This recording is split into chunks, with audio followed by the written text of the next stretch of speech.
Apa yang terjadi antara Adian dan Erik?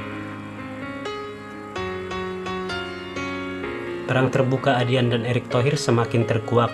Perang terbuka ini terjadi bisa dibilang karena kedua pihak tidak menemukan solusi alias win-win solution. Ini terkait nama-nama yang diajukan Adian ke Presiden atau Mensesnek, tidak satu pun yang diangkat Erik Thohir menjadi petinggi di BUMN. Dengan mentoknya negosiasi antara Adian dan Erik membuat perang akan semakin sengit di antara kedua geng tersebut. Karena tak dapat dipungkiri, baik Adian atau Erik sama-sama punya jasa untuk memenangkan pasangan Jokowi Maruf Amin. Erik sebagai ketua TKN, sedangkan Adian bagian dari struktur TKN pada saat itu. Baik Adian maupun Erik Thohir merasa sama-sama berkeringat dalam memenangkan Jokowi dengan caranya masing-masing. Menurut Adian, soal titipan politik di BUMN adalah sudah lazim terjadi sebagai timbal balik dari perjuangan, sebab jasa dibalas jasa. Berarti tidak murni berjuang demi bangsa dan negara dong.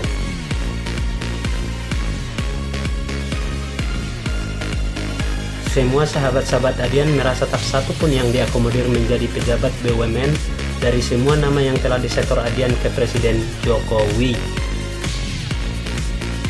Ini disinyalir akibat ulah dari Erik Thohir menempatkan orang-orang terdekatnya menjadi petinggi di BUMN.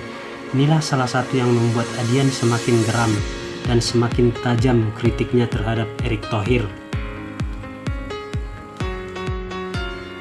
Jadi, buat seluruh masyarakat Indonesia, kalau selama ini para pejabat kita selalu mengatakan demi rakyat dan selalu mengatasnamakan rakyat, itu adalah bullshit semuanya.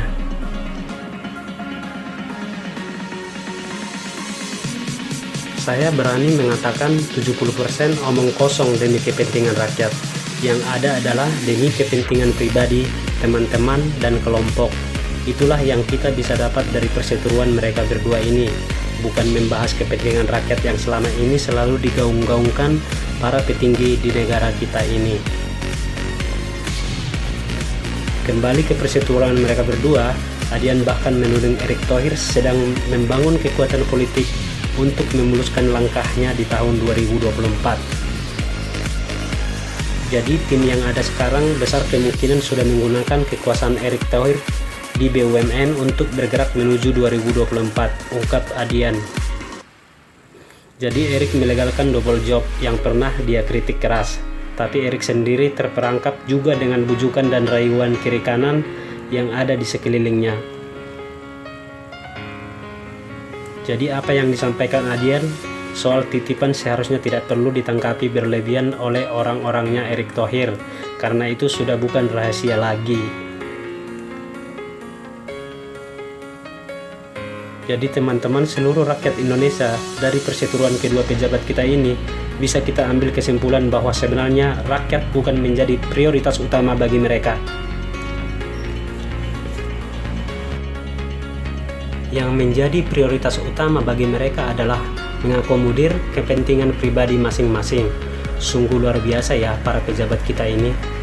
Bisanya hanya bahas bagi-bagi kekuasaan aja. Rakyat kapan dibagi? Apa rakyat hanya kebagian sosialnya aja? Waktu pemilu aja rakyat dikorbankan, rakyat dibuat kubu-kubuan, bahkan rakyat juga hampir terpecah belah. Giliran sudah selesai, rakyat dibuat sengsara, malah sekarang sibuk bagi kekuasaan dan rakyat pun dilupakan. Pesan buat seluruh rakyat Indonesia bahwa ini menjadi pembelajaran buat kita ke depan, supaya pada pemilu-pemilu ke depan kita bisa lebih bijak dalam menentukan pilihan kita. Jangan pernah kita mau diadu domba serta dibuat kita menjadi kubu-kubuan. Seperti pada pemilu-pemilu sebelumnya, yang akhirnya kita yang menjadi korban dan kita juga yang sengsara. Bahkan selesai pemilu pun kita masih bermusuhan. Sementara mereka udah sibuk bagi-bagi kekuasaan. Sekali lagi, kita rakyat Indonesia jangan pernah mau dibohongi oleh janji manis mereka. Terima kasih buat semuanya. dan sampai jumpa di topik-topik selanjutnya.